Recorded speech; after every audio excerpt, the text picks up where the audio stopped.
kick things off for us. All right, Kelly, thank you. And Secretary Buttigieg, it's great to have you on. Thanks for joining us. I do want to start with the port, and specifically, why is the president not stepping in on this, especially since you did take actions to step in with the rail negotiations less than 2 years ago? Well, the administration, to be clear, has been very active here. The acting labor secretary has been engaging the parties. So has the White House, and so have I.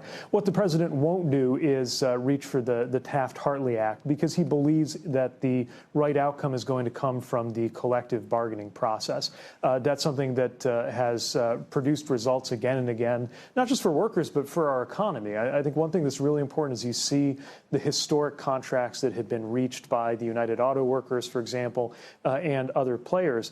We've seen historic wage increases and benefits for workers, and simultaneously historic profitability for companies. In other words, it's showing that you can do right by workers and have a lot of growth in those firms and in those industries. That's definitely something that the economics would support here. Over about a 10-year period, we've seen the ocean carriers who really control the business side, so to speak, of this negotiation. We've seen their profitability go up by about 350%.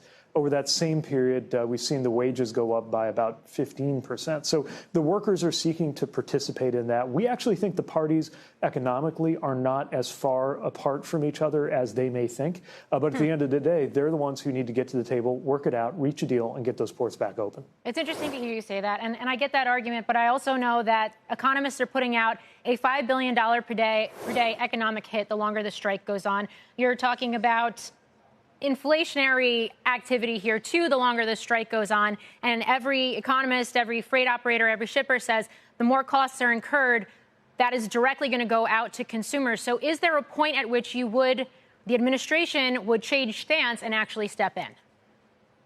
Well, look, this strike can be ended today. And what that's going to take is the parties coming to terms. The companies need to put forward an offer that's going to get the workers to the table. And again, such an offer would be absolutely compatible with the companies remaining profitable. Remember, we're talking about an industry that got unbelievable profits. There was a single year where this shipping sector took $220 billion in profits around the world. And you've got these ocean carriers, their ownership, foreign ownership, but we've been engaging them both at the global level and at the North America level. They are certainly in a position to be able to include workers to participate in this profitability. They could end this tomorrow. Now, another thing I do have concerns about is many of them have filed the paperwork to be able to introduce surcharges related to the strike. And if they were to do that, while those surcharges would, in the first instance, be slapped on whoever's shipping cargo, the stores, retailers, whoever it might be,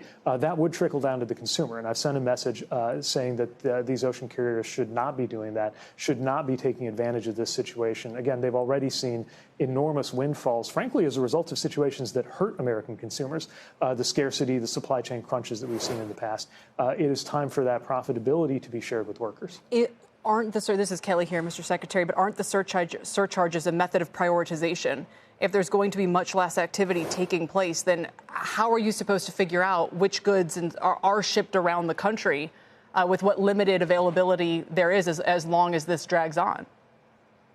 Well, look, what we've seen right now is a lot of this just padding the bottom lines of the companies. I mean, you look at the Red Sea disruptions and some of the other issues that have created more of a pinch on the supply of space on the shipping, the issues with water levels on the Panama Canal and Mississippi River not being what they're supposed to be.